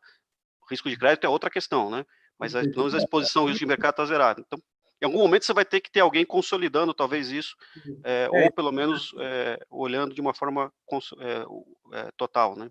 Então, né? Obviamente as informações não podem se comunicar, né? Eu fico pensando no papel do monitorador do mercado, né? Se o cara que está ali de alguma maneira olhando isso, né, e tomando conta, até principalmente para o risco sistêmico, que é muito importante, que a gente tem vivido, que tem travado o mercado, tem feito abrindo uma série de questões aí. Bom, e aí, aqui eu queria entender, eu queria passar um pouquinho agora adiante, tá, para a pauta do setor. Tá? A gente tem uma pauta de medidas esperadas para os próximos anos, tá? De ampliação do mercado livre, muito iniciada lá no movimento bacana que foi feito na CP33, liderado por uma série de pessoas que em algum momento entraram no setor ali e trouxeram essas inovações que já eram conhecidas, né? Ou seja, todo mundo já sabia mais ou menos qual era a receita, mas as pessoas que tiveram coragem de ir lá e botar a coisa, inclusive para o setor elétrico brasileiro, né? Que não é um trabalho fácil. E isso trouxe uma agenda, né? Em toda a parte de ampliação do mercado livre, a discussão do processo de liberalização dos consumidores, né? Quais são as questões práticas de grande relevância para o setor de comercialização que ainda precisam ser endereçadas, ou que vocês gostariam de levantar alguma crítica construtiva para que a gente tivesse espaço aqui nesse workshop para trazer a público, né? Então, eu queria, Alexandre Lopes, se você pudesse... Felipe Soares, tá? Se você pudesse trazer um pouco a sua percepção.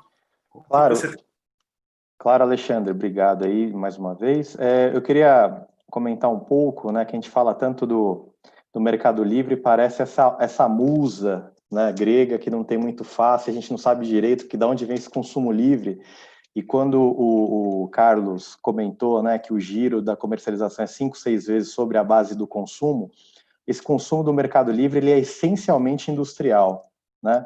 Então, a gente tem, assim, 83% do consumo industrial no Brasil está no Mercado Livre E o Mercado Livre é composto por 85% de carga industrial, ou seja, gente fazendo conta todo mês para saber se o preço e custo da energia vai caber no preço do produto que vai ser vendido no mercado interno ou no mercado externo. Então, toda vez que a gente fala muito da cobrança de encargos, né, e principalmente desse efeito, né, de ter um peso morto sobre a comercialização, quanto maior encargo, menos renda disponível, menos renda que vai circular no ambiente de comercialização, né? Então, indo diretamente assim aos pontos que precisam ser endereçados, entendo que, como você mesmo relatou, Alexandre, já discutimos bastante, estamos há 3 anos discutindo, acho que é o momento de definição do que é a separação do lastro e energia. Se perguntar para o gerador, ele vai ter uma opinião, se perguntar para o distribuidor, ele vai ter outra. Enfim, é hora da gente começar a fazer balanços do que é o lastro. Ele vai ser o quê? Vai ser flexibilidade, vai ser potência em um determinado momento, quem que gera, quem que tem o requisito, quem que tem o recurso e qual o papel dos contratos legados nessa transferência desses requisitos e recursos, porque até então a gente está operando num mercado que é regulado há 16 anos e cada contrato fechado desde 2004 ele leva energia e potência. Não dá para falar que agora é o lastro XYZ, que ele não existia. Esse negócio não existia, estou inventando agora. Não existe isso, né? Se todos os requisitos e recursos estão aí, com empreendimentos que têm contratos assinados e estão sendo consumidos por consumidores que têm contratos assinados. Então, acho que é o momento da discussão de preparação de balanço, de modo que, quando evoluir a questão legal, né, a gente virar a chave e falar, opa, agora temos a lei para separar lastro e energia, todos estejam preparados. A gente vem num setor que vive de traumas, né? Opa, o que vai sair da medida provisória, o que vai acontecer, e depois todo mundo senta e, puxa, foi ruim, foi bom, não sei, mas já está escrito e já está valendo, né? Então, o que mudou nesse processo de 3 anos foi, vamos conversar todo mundo, vamos sentar junto, como que vamos construir o setor do futuro, né? E há tempo, acho que para discussão, né? O ano passado, quando a gente discutiu a modernização, havia uma sinalização que precisava comprar 4 gigawatts de potência de usinas a gás natural, ciclo aberto no Nordeste. Poxa, uma conta dessa, com os parâmetros econômicos financeiros de usinas desse tipo que saem dos leilões, a gente está falando que é uma conta de 5,5 bilhões por ano, né? Mais encargo que poderia ser o encargo do lastro de potência, né? Ou reserva de potência, enfim. Com a pandemia, a gente teve o arrefecimento dessa perspectiva de consumo, né? Tanto o ONS quanto a EPE sinalizam que a gente não vai ter, a gente vai ter uma maior pressão sobre a contratação de potência somente no segundo semestre de 2026. Então, há muito tempo para discutir, né? O que pode acontecer, a antítese dessa aprofundamento da discussão e preparação do mercado, é o que acontece nos últimos 10, 15 anos, que é, olha, se estiver faltando fontes renováveis, vou lá, faço um leilão, compro fonte renovável e te passo a conta por meio de energia de reserva, por meio de Proinfa, né? Ou se precisar de potência, vou lá, faço um leilão, compro por 20 anos e passo. Tudo isso são pesos mortos que vão aumentando, diminuindo a renda disponível para comercialização e que no final diminui o quanto esse consumidor industrial pode cobrar do seu cliente final, porque o peso da energia que ele está pagando por meio de encargos, às vezes faz com que ele feche a sua atividade industrial. Só que queria, sem chororô, é só para dar um contexto econômico-financeiro do que é esse mercado livre. Ele é um mercado essencialmente industrial que está fazendo conta para saber se está caro, está barato, se está dando para produzir ou não.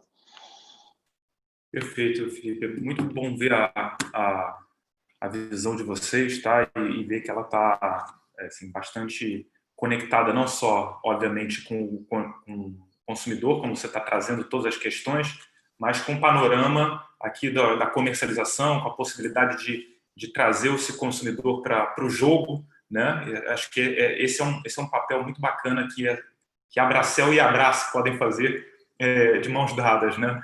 E aí eu queria passar a bola para o Alexandre, né? Como é que é a sua visão com relação à pauta do setor? Como é que você vê quais seriam as questões práticas de grande relevância, né, que o setor de comercialização ainda precisa endereçar, ou de alguma crítica que você gostaria de fazer para que a gente pudesse avançar? Você está mutado. Isso, obrigado. Esse é um tema fundamental aí que está na pauta do setor, né? Tanto o setor elétrico quanto o setor de gás também, né? A gente tem trabalhado bastante também nessa pauta. E nós estamos discutindo desde 2014, na verdade, isso na Abracel. Em 2015, houve a primeira iniciativa do PL 1917, depois ele foi aprimorado na primeira versão do PLS 232, em 2016, e depois com a CP, com o apoio do governo, né? E a centralização dessa discussão em torno da CP 33, os avanços que foram compensados lá no PLS 232, que hoje tem apoio de 17 associações do FASE, né, que manifestaram escrito, carta, a versão do PL. Então, é um projeto que, apesar de não ser unanimidade em todos os pontos entre todo o setor, acho que isso é impossível, né, ele é um projeto que dentro do possível, ele tem um consenso dos diversos segmentos para ser aprovado. E, de fato, é um movimento essencial, né? Nós estamos aqui discutindo hoje o preço horário, mas, de fato, só 1/3 dos consumidores vão ter acesso a esse preço horário, vão ter esse sinal de preço chegando até eles. Os outros 2/3 recebem uma tarifa que é regular para o distribuidor e que não repassa esse sinal para o consumidor. Então, o alcance desse preço horário ele não chega a todos os consumidores, né? E eu acho que a abertura do mercado é irreversível por 2 motivos. Primeiro, em função das novas tecnologias que estão vindo, né? Aí você tem geração distribuída, veículo, armazenamento, enfim, digitalização, tudo isso acaba abrindo um leque de opções aí para o consumidor, né? O consumidor ele pode gerar, pode armazenar, pode fazer escambo, ele só não pode comprar e vender no nosso modelo, né? O resto tudo ele pode fazer, né? E o segundo ponto é que o nosso modelo em si ele já está falido, né? Acho que desde a IP 579 que vem se tornando cada vez mais evidente, né? A gente teve aí mudanças em teto de preço, passivos aí bilionários de GSF que agora temos expectativa de serem resolvidos, né? Enfim, uma alocação ineficiente do risco hidrológico. A gente tem 32 gigaméritos de risco hidrológico alocado no consumidor cativo, sem nenhuma gestão em cima. Então, tem uma série de pontos aí que tem que ser endereçados aí na reforma do setor. Antes de eu falar dos pontos aqui de preocupação, que eu acho que ainda precisam ser endereçados, só queria fazer uma ponderação aqui em relação à volatilidade, discordar um pouco aí dos meus colegas anteriores, que eu acho a volatilidade essencial para o nosso setor, ela é intrínseca à nossa matriz. Só tem 2 caminhos: ou a gente assume essa volatilidade e trabalha em cima dela para fazer um hedge em cima de preços e construir uma estratégia em cima, ou a gente vai ter um preço que mascara essa volatilidade e, de fato, não reflete o custo da operação. É claro que eu estou falando daquela volatilidade que é natural da nossa característica, né, principalmente hidrológica e de armazenamento, e não aquela volatilidade não natural, né? O PLD está no teto na semana, vai para o piso na semana seguinte por questão energética e volta para o teto na semana seguinte, como a gente já viu acontecer, né? Então, essa volatilidade, se não natural, eu acho que ela tem que ser combatida e ela é prejudicial para o mercado. A outra não, a outra é natural e eu acho que o mercado tem que se adaptar. Mas tem 3 pontos que eu acho essenciais aí nessa discussão da reforma do setor, né, que a gente tem que ter atenção. Primeiro, essa discussão entre separação lastro e energia. Eu acho que é uma discussão, ela é benéfica, mas ela é uma discussão extensa, longa. Como o Felipe colocou, cada um vai ter a sua visão aqui. Se a gente fizer uma enquete aqui com os participantes, cada um vai ter a sua visão do que é lastro, como ele tem que ser contratado, como ele tem que ser precificado. Então, e principalmente como a gente vai tratar todo esse legado e respeitando os contratos que já estão assinados, né? Então, acho que é um processo que tem que ser amplamente discutido. Agora, a gente não pode ficar parado no tempo. Como eu disse, o PLS já tem aí 5, 6 anos que ele está tramitando. E, enquanto isso, a gente continua ampliando nossos legados, contratando a expansão do sistema da forma atual, botando mais energia de reserva, criando demanda onde não tem no ambiente regulado, deixando distribuidores sobrecontratados, contratando térmica na base para poder atender uma ponta do sistema, se é que ela existe, né? A gente está vendo aí com a crise agora com a queda de carga que essa contratação ela demora aí algum tempo, né? Então a gente tem trabalhado na Abracel no modelo de transição, que seria uma espécie de uma contratação de capacidade antes da separação efetiva de lastro e energia, que seria uma forma de, se a gente precisar, sempre com base em critérios técnicos, e uma contratação por atributos e não por fontes, né? De alguma expansão direcionada do sistema, que não está vindo via preço, via mercado, que você tivesse um mecanismo centralizado, mas que você não continuasse ampliando esse legado das distribuidoras, porque isso impede esse cronograma de abertura do mercado, né? E dentro ainda da questão dos contratos legados, acho que um ponto essencial é a questão da comercialização da energia de Itaipu. O anexo C do contrato ele pode ser revisto a partir de 23, né, a partir de 24, no caso, e é um volume expressivo de energia, são mais de 6 gigamédios de garantia física, que, se forem alocados no ambiente cativo, eles também postergam bastante esse ritmo aí de abertura, ou a gente vai ter que ter uma nova discussão sobre como tratar o excesso de legados da distribuidora no processo de abertura. O que a gente tem trabalhado é no desenho de um cronograma onde você quantifica esses legados e está abrindo o mercado paulatinamente, sem ter uma nova discussão aí de quem paga o legado. Hoje está contratado nas distribuidoras. E eu acho que o último ponto que a gente tem que ter atenção também, e é um ponto que o PLS ele endereça isso como estudo, mas não é taxativo, né? E que a gente está estudando também na Abracel, é a questão da separação fio e energia da distribuidora e a comercialização regulada, que é parte aí desse modelo que tem apresentado problemas, né, nos últimos anos. Eu acho que tem que se endereçar, né? Vamos ter um supridor de distância, a distribuidora vai ter esse papel ainda de comercialização regulada ou não, a compra vai ser centralizada, descentralizada. São aspectos aí que a gente precisa endereçar para que essa abertura ela chegue. O grupo A eu acho que é bem simples, mas para ela chegar efetivamente até o residencial, eu acho que são pontos aí que no próximo ano a gente tem que trabalhar. Maravilha. Bem interessante ver todos os seus pontos, Alexandre. Camila, você gostaria de fazer alguma colocação? Eu queria só fazer um complemento à fala do Alexandre, que foi bem completa de fato, aqui fazer coro em relação à relevância da gente avançar na discussão da separação de lastro e energia, né? Eu acho que a abertura do mercado é inevitável e essa abertura precisa ser sustentável, e a sustentabilidade desse setor passa por você garantir segurança de suprimento e como é que você viabiliza isso.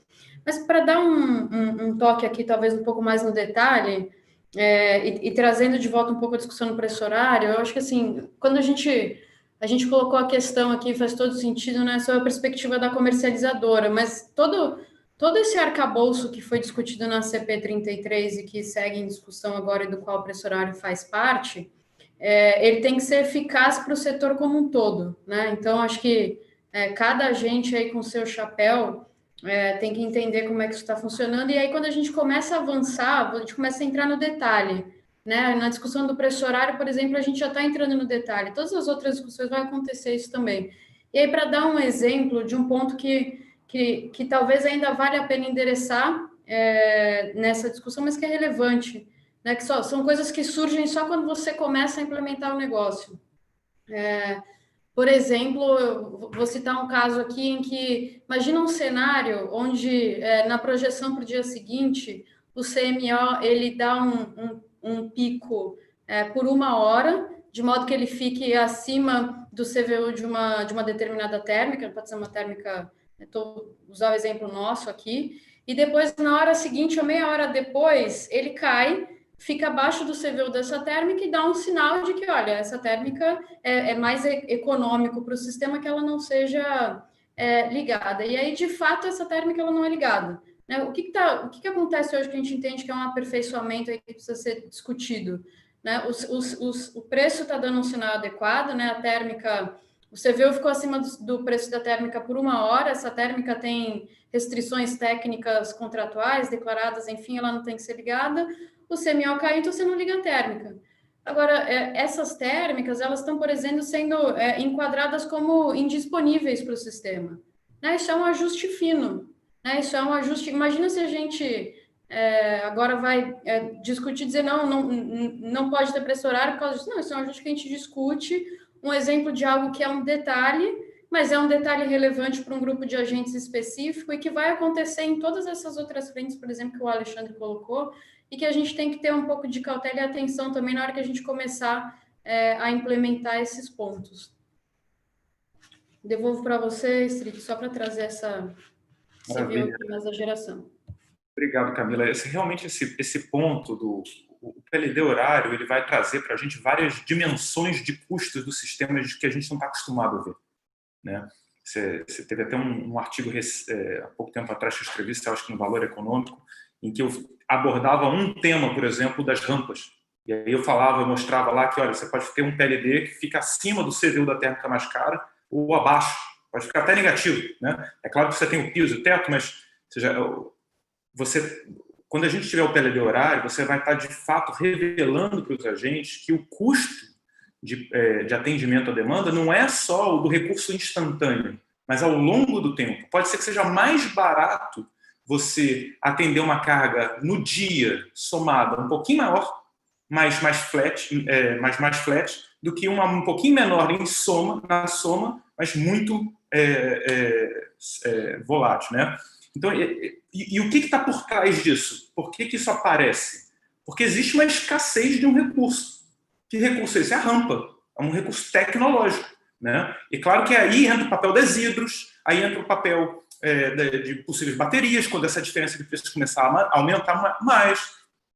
Aí vai entrar justamente o valor dos recursos e a sinalização de preço que vai ser contaminada lá para cima, que vai contaminar lá para cima nos mercados de contratos os preços desses novos produtos que a gente vai bolar, né? Que é o papel desse pessoal que está aqui bolar hoje em dia, né? Então, só, Street, desculpa que você deu um exemplo que eu achei que foi perfeito.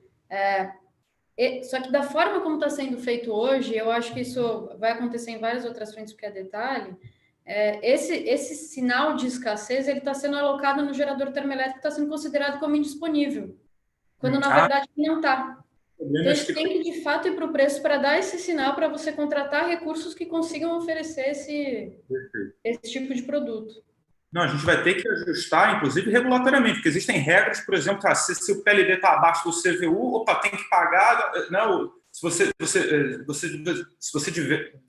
tivesse que estar despachado porque o PLD está acima do seu CVU e, eventualmente, você não foi chamado a gerar porque tem uma restrição de rampa, tem uma série de questões, eventualmente existem regras regulatórias que precisam ser aperfeiçoadas aí, né? Então, assim, tem todo... O demônio vive nos detalhes. A gente tem que olhar as implementações agora de como é que isso vai estar para pacificar o mundo novo que a gente está querendo criar em termos de preço e o mundo físico também que existe, que está lá sendo otimizado, né? E é importante que esses dois mundos conversem muito bem, tá? Perfeito. Vamos então agora passar, a gente está caminhando já para o final, tá bom? A gente vai passar agora para a nossa última pergunta, que tem a ver um pouco com essa parte mais física, tá? Que ela é a seguinte. Eu queria fazer aqui uma pergunta direta para o Alexandre Lopes Abracel e até para a Camila, se você quiser trazer a sua percepção, Camila, de qual é o impacto. Esse é um tema bem tênue, tá? Ele é bem súbito, é difícil de perceber isso numa primeira visão, mas vocês, eu tenho certeza que vocês já pensaram sobre isso, mas qual é o impacto no longo prazo decorrente dessa mudança de curto prazo que a gente está fazendo agora no DECEM, tá? Ou seja, tem uma cadeia de modelos que é utilizada pelo ONS, que é o New Wave e o Decomp, que ela é utilizada para calcular o valor da água. Tá? Esse valor da água, ele transmite para a gente o valor da operação futura se você tiver um hectômetro cúbico a mais de água. Tá? E a gente usa, nesses modelos, aproximações muito distantes daquelas que a gente usa na realidade. Tá? Então, além disso, você tem toda uma parte de impacto na atratividade, ou seja, esses preços que a gente vai ter agora, os preços horários, tá? E todos os produtos que vão nascer daí, vão modificar a atratividade do setor aos novos players. Tá? Então, eu queria saber de você, Alexandre, como é que você vê que essa mudança do PLD para um PLD horário poderia afetar na cadeia de modelos, no planejamento de longo prazo do ONS, né? E na própria expansão do sistema. Tá? Como é que você vê isso do lado da comercializadora?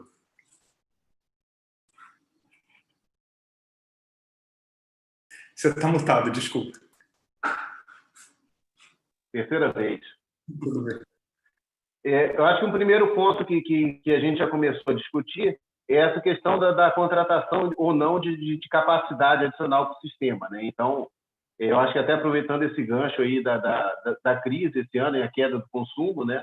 Eu acho que é um ponto que tem que ser avaliado, ver o impacto aí do preço horário sobre o consumo, sobre a própria geração, né? Que não é despachado centralizadamente, como que isso impacta o sistema aí para a gente colocar isso nos nossos modelos e avaliar se realmente a gente precisa dessa contratação ou não.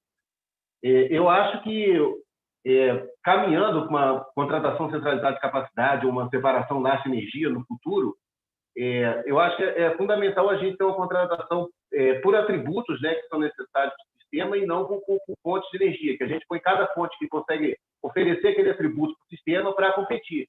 E quanto melhor for esse preço, mais granular for esse preço, mais ele vai incentivar ou viabilizar essas usinas e menos encargo você eventualmente precisar em um mecanismo centralizado.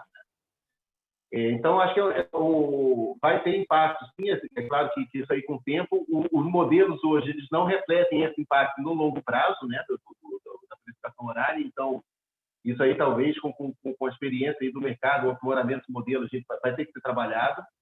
E eu acho que também a própria expansão das renováveis, né, a partir do momento que você tem um sinal de preço aí mais aderente, você pode mudar aí a localização ou as fontes que são mais viáveis, né? E nesse gancho também, eu acho que é um ponto que a gente pode pensar para a própria geração distribuída. A gente defende muito na Bracel, desde 2015 também, um modelo de venda de excedente de geração distribuída, e não de troca, como a gente tem hoje de net metering, né?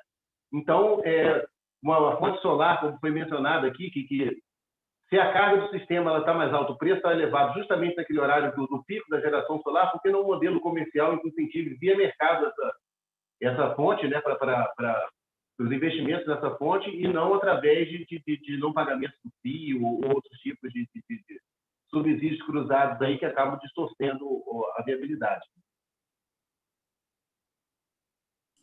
Maravilha. Camila, você gostaria de fazer alguma colocação sobre isso?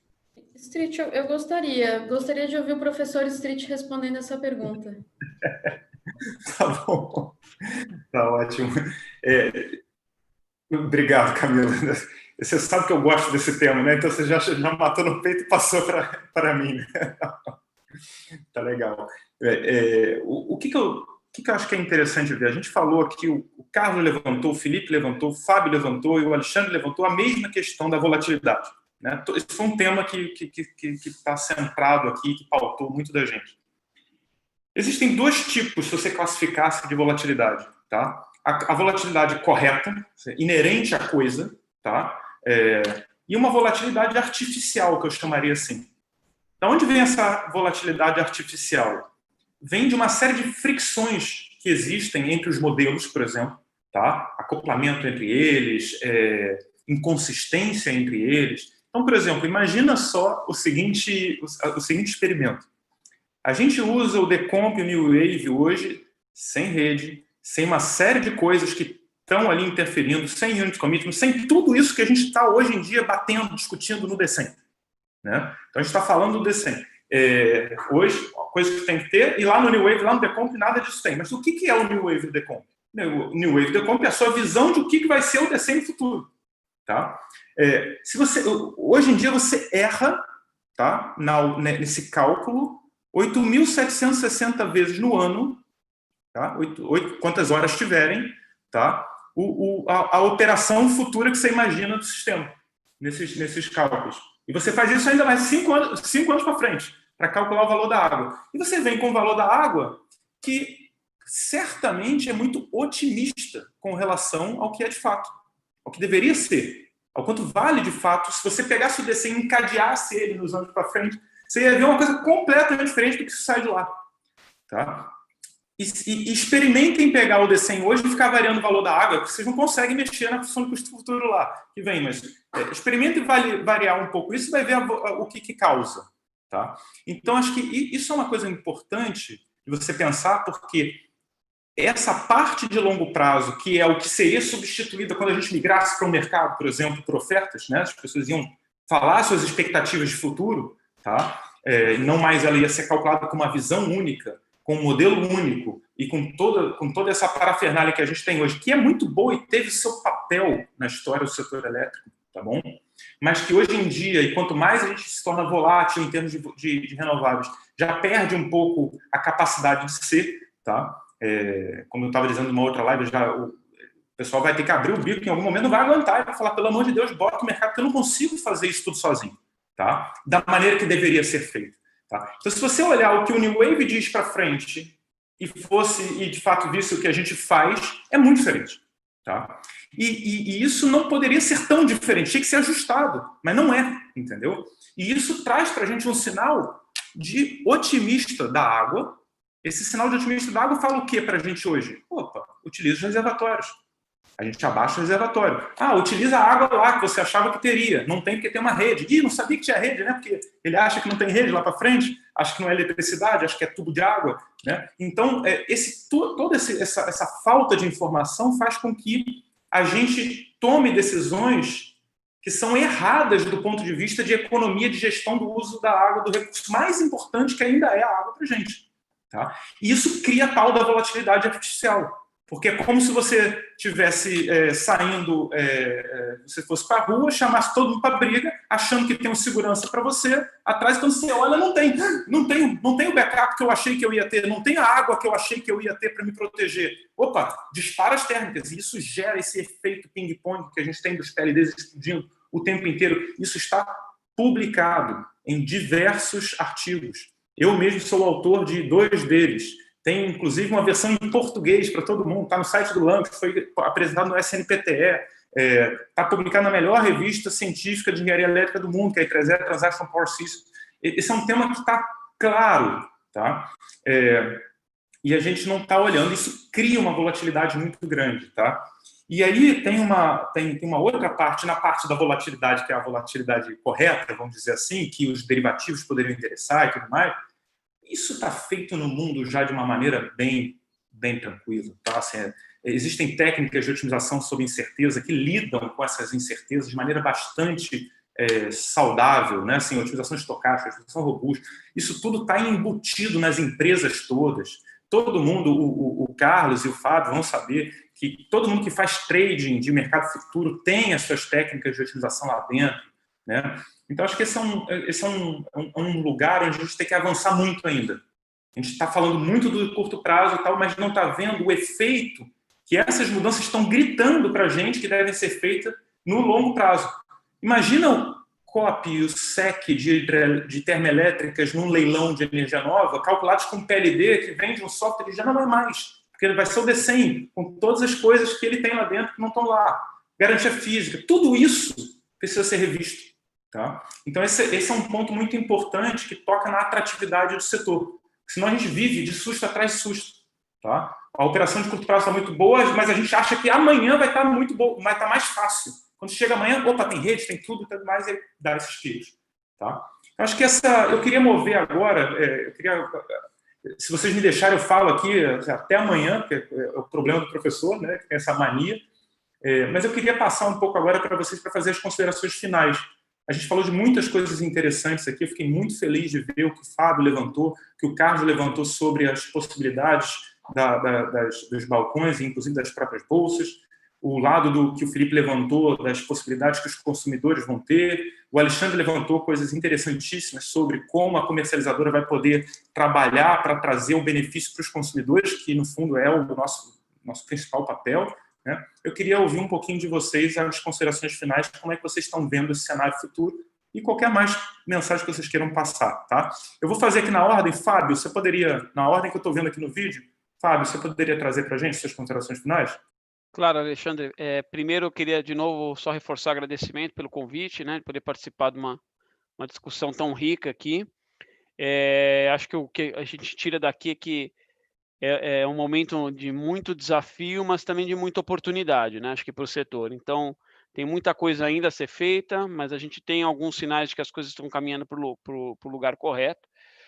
E aí, um pouco do ponto de vista institucional, a B3, acho que ela entende que pode contribuir com o setor, né? Então, a gente tem estudado bastante o assunto, bastante o setor, conversado com muitos players, e ao mesmo tempo que a gente tem aprendido bastante, né, e acho que continua aprendendo. Por outro lado, a gente entende que tem uma contribuição pela nossa experiência, seja em processos, em governança, modelos, né, que a gente pode contribuir com o setor, né? Então, um pouco aqui a mensagem mais institucional, né, de que a gente quer ser parte dessa solução, dessa evolução que o setor está vivendo agora, tá? E No mais, queria só agradecer os companheiros também do painel aqui e vocês pelo convite. Obrigado. Tá ótimo. Felipe, você pode trazer suas considerações? Queria também agradecer o convite, foi um prazer fazer parte desse painel. Queria colocar que o PLD horário me parece que é o seguinte, ele não é um destino por si só, mas é um passo na direção correta da modernização, né? Ele é um passo para a gente começar a prestar atenção na operação do sistema, uma vez como você mesmo colocou, Street, né? Não deveria ser tão diferente se a gente está fazendo o cálculo certo, estamos na fronteira do conhecimento, então a gente vai prestar mais atenção na operação. Na operação, a gente deve ter o estímulo a novos mercados, mercado de serviço ancilar, mercado, né, tecnologias competindo entre elas e não por nichos, né? Não, agora você é hidrelétrica, agora você é termoelétrica. Então, quem dá a solução mais barato, mais rápido, isso é eficiente, não só a nível de derivativo, mas na operação, no mundo físico. A hora que a gente vai prestar atenção na operação, a gente também tem que prestar atenção no fluxo financeiro que é fora do mercado. Poxa, mas por que essa fonte aqui está ganhando mais dinheiro do que aquela outra? Não está ficando artificialmente mais competitiva, né? E a hora que a gente presta atenção no panorama como um todo, vindo da granularidade do preço horário, a gente pode chegar a um momento e falar assim, não, talvez o caminho seja um mercado de loose pool, com um preço por formação de oferta, e com isso a gente pode acabar tratando a volatilidade, que pode ser oportunidade por um lado, mas é tão difícil de domar, né? Então, por isso que eu coloco, né, que esse ciclo virtuoso que vai surgir do PLD horário, né, prestar atenção na operação, prestar atenção na atratividade artificial de novas fontes, vai fazer que a gente chegue em outro patamar e siga aquela trajetória que a Luísa mostrou para a gente, né, aqueles modelos que a gente tanto estuda e, poxa, dá certo, tem mais giro, tem mais derivativo e tem competitividade também para quem consome aquela energia. Muito obrigado. Ótimo, muito obrigado. É maravilhoso ouvir esse texto que você falou para a gente aqui agora, de como é que o lado dos consumidores está vendo essa transição. Não é um passo por si só, é um caminho, uma modernização que o mundo já fez, que a gente está lá naquele gráfico que a Luísa mostrou, né? Dando um passinho ainda pequeno para chegar lá, e de quão importante e quão benéfico isso vai ser para o consumidor. Tá? Alexandre, por favor. Não esqueça de desmutar o seu microfone. Toda vez. Agradecer o convite, acho que é um excelente debate. Concordar aí com o Felipe, acho que é um passo pequeno, mas no sentido correto, né? Acho que isso é importante, né? Eu acho que a reforma do setor está bem discutida ali, principalmente no PLD 232. Acho que o foco agora é a gente avançar com a reforma, não só a abertura do mercado, mas tudo aquilo que caminha junto, né, com essa reforma. Tem pontos de atenção aí, eu acho que a alocação do risco hidrológico é um ponto de atenção que talvez não esteja bem tratado ainda. Isso acaba levando a decisões aí que, às vezes, eu diria, heterodoxas aí por parte do regulador, do planejador, de você, por exemplo, reduzir o teto do PLD. Será que faz sentido a gente ter um teto do PLD de $100 hoje no Brasil, com o parque instalado que a gente tem? Quer dizer, eu acho que tem pontos aí que a gente tem que pensar no desenho do setor, e um deles eu acho que é o futuro do MRE. A gente está prestes aí de caminhar para uma solução, né, para esse passivo do GSF, que vem se acumulando aí desde 2015, hoje está em quase 9 bilhões de reais, mas talvez a gente tenha que pensar aqui para frente como é que vai ser essa alocação do risco hidrológico daqui para frente, como que isso vai ser tratado. Quer dizer, hoje a gente tem Itaipu, as cotas de energia e quase todos os CCARs com esse risco repactuado e colocado no consumidor cativo, né, sem nenhuma gestão. E aí medidas, como eu falei, heterodóxicas para não deixar esse preço subir muito. Um CVAR do CMO, por exemplo, como critério de suprimento, que no fundo você está assumindo e expandir a matriz além do ideal para não ter um preço tão alto constantemente, né? Quer dizer, então, eu acho que são pontos que têm que ser pensados aí para a gente não estar daqui a 5 anos discutindo uma nova solução para o passivo do GSF, né? Perfeito, Alexandre. É realmente muito interessante ouvir a sua fala, porque ela corrobora coisas que a gente fala já há bastante tempo e que vocês falam antes da gente, né? Ou seja, essa percepção já vem do mercado, né? Que a gente tem que estar muito tight com a operação do mercado, que essa operação do mercado é que vai trazer os atributos que são importantes né? E você não precisaria criar cotas, não precisaria criar nada, ou seja, se você implementa de maneira correta, observando os conceitos fundamentais que estão ali por trás, você não precisa fazer remendo atrás de remendo, né? Acho que isso é super importante, porque a gente tem essa mania, ou teve pelo menos essa mania no setor, né, de sempre criar um remendo atrás de um remendo e nunca atacar o problema de fato, tá? Acho que isso é muito importante para a gente começar a mudar essa perspectiva. Carlos. Oi. Primeiro eu queria corroborar aí com o Alexandre, acho que volatilidade é super importante, né? E o Alexandre, os dois Alexandres, né, o Street e o Lopes, falaram sobre isso, então a gente acredita muito e realmente é importante. O que o Alexandre bem colocou, assim, tem que tomar cuidado com aquilo que não é natural, né? A volatilidade de qualquer mercado é super importante para a existência desse mercado, e a gente tem que tirar aquilo que não é natural. E saber que, junto com liquidez e precificação, essas são talvez as 3 bases para que a gente consiga realmente ter no Brasil uma bolsa de energia, como todo mundo aí fala, né? Mas acho que o mercado tem que construir, não é simples, mas acho que a gente está indo nessa direção e o mercado vai ditar essa regra e vai evoluir nesse sentido para que a gente chegue lá e realmente tenha, assim como em outros países desenvolvidos, uma bolsa de energia no país também. A BBC está aí para colaborar com todos, com essa discussão, com o desenvolvimento desse mercado. A gente foi construído, né, foi constituído por comercializadoras, então a gente foi feito do mercado e para o mercado. Então a gente tem todo o interesse em colaborar e obviamente faz parte da nossa atividade principal, a atuação no mercado de energia. A gente entende que isso requer uma certa especialização cada vez maior, e eu estou aprendendo muito, então agradeço também as aulas aí, gratuitas aí dos demais palestrantes sobre o mercado de energia. Eu que vim do mercado financeiro, estou aprendendo a cada dia, e eu vejo que cada vez mais que eu participo das lives e aprendo, os desafios são cada vez maiores, não são simples, mas eu acredito, como foi colocado, que a gente está indo na direção certa, e acredito muito que a gente vai ter muita coisa boa para falar nos próximos anos sobre o mercado de energia, e a gente espera que a BBC, e esse é o trabalho que a gente tem feito, a gente seja protagonista junto com vocês, junto com o mercado, no desenvolvimento do mercado de energia no Brasil. Então, mais uma vez, obrigado aí, Alexandre, obrigado, Camila, pelo convite, e cumprimentar também os demais palestrantes aí, Alexandre, Zenaro e Felipe. Obrigado. Maravilha. Fábio? Fábio, eu já te chamei? Já foi o primeiro. Tanta gente aqui que eu tô perdido. Então, bom, desculpa. Camila, acho que agora você é a anfitriã da festa. Fala por último, mas tem todo o espaço aqui para falar o que precisar. Não, eu queria só agradecer novamente a participação de todos. Assim, foi um debate bem interessante. Eu tomei nota até de algumas coisas aqui. A gente está, assim, muito alinhado com a tese de desenvolvimento do mercado, e eu acho que sinal de preço é assim, a pedra fundamental dessa discussão.